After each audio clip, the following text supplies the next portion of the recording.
So itong dalawang motorcycle na makikita nyo po ngayon, yan, the rosy blue in color in this Honda.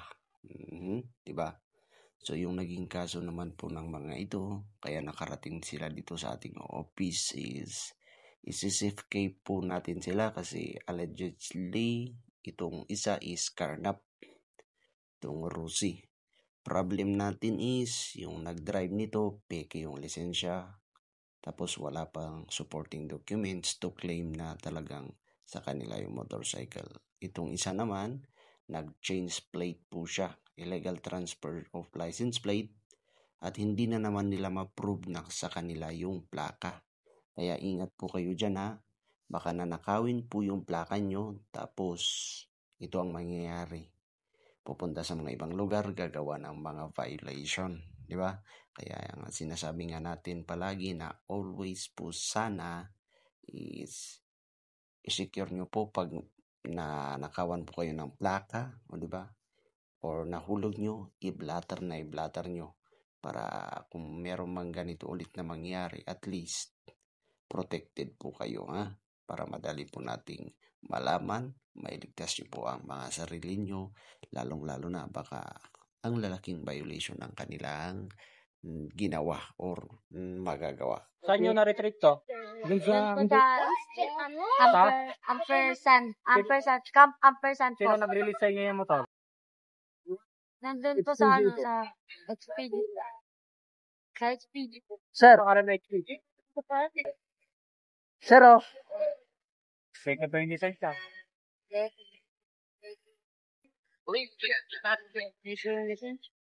Verify nyo kami na mag-review ka rin. Kapalat! Nalanganin na ka rin. Tanggalan na yung tumutungga. Nagkapumibang tumibay.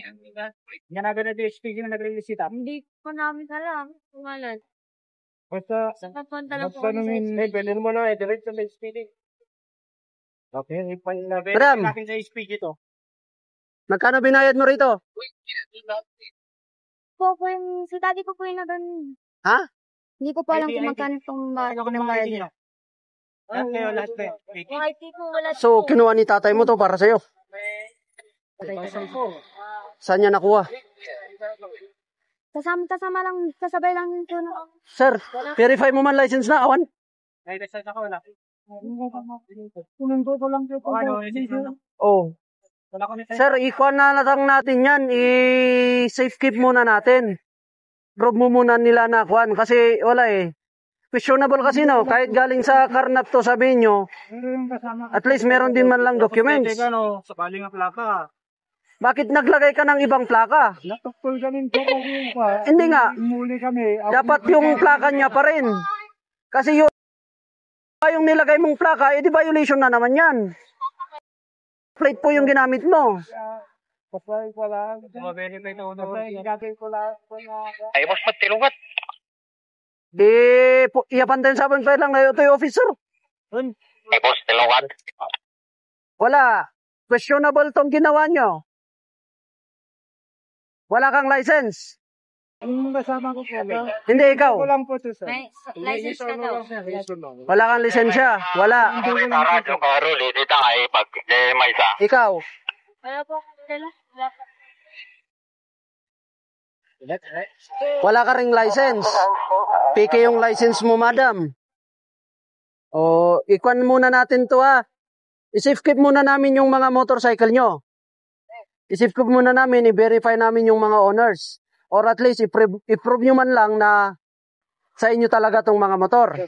Pero ngayon, kailangan natin ng kuan. Kailangan natin na i-safe keep muna yan ha. Delikado yan.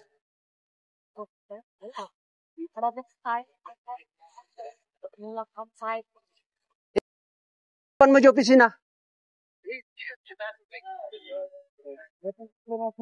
Tawagan lang. Lubat na rin po. Hindi, kaninong plaka to? Saan mo nakuha? Dun sa kasama Yun po sa kasama namin, naghintay po dun sa station. Bakit niya pinagamit sa inyo yung plaka? Hindi, tinakas ko lang po sa U-Box siya para may mailagay lang po ako kasi yung plaka Tingnan nito mo nga, nalaglag. galing na rin sa'yo mismo. Itinakas nyo para may magamit, which is violation. Kasi hindi mo pwedeng gamitin yan. Parang ID yan eh. Hindi ko po alam. Hindi po pwedeng gamitin yung ID ko. Kasi hindi tayo magkamukha. Parehas din sa motorsiklo, ha? Usama to eh. Pasensya na.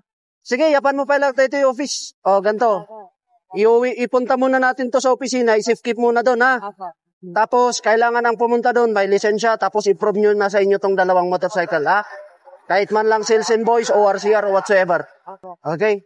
Sige, sundan nyo siya. Huwag kayong tatakbo kasi hahabulin namin kayo. Hindi po talaga. Sige, sundan nyo siya. For the meantime, sa akin muna to, ha? Itong pan mo, ID mo. Naka-on hold muna sa akin to, ha? Kasi nag-drive ka na wala kang license, saka peke naman yung lisensya niya. Okay, kaya yung motor muna ang isip-keep natin. Magtawag na kayo ng may lisensya at yung mga documents para may prove na sa inyo tong motorcycle. Ha? Pwede po kahit Pakol lang po kami. zero Doon na lang kayo sa office. Sa office. Oh. Makicharge kayo na lang doon para matawagan yung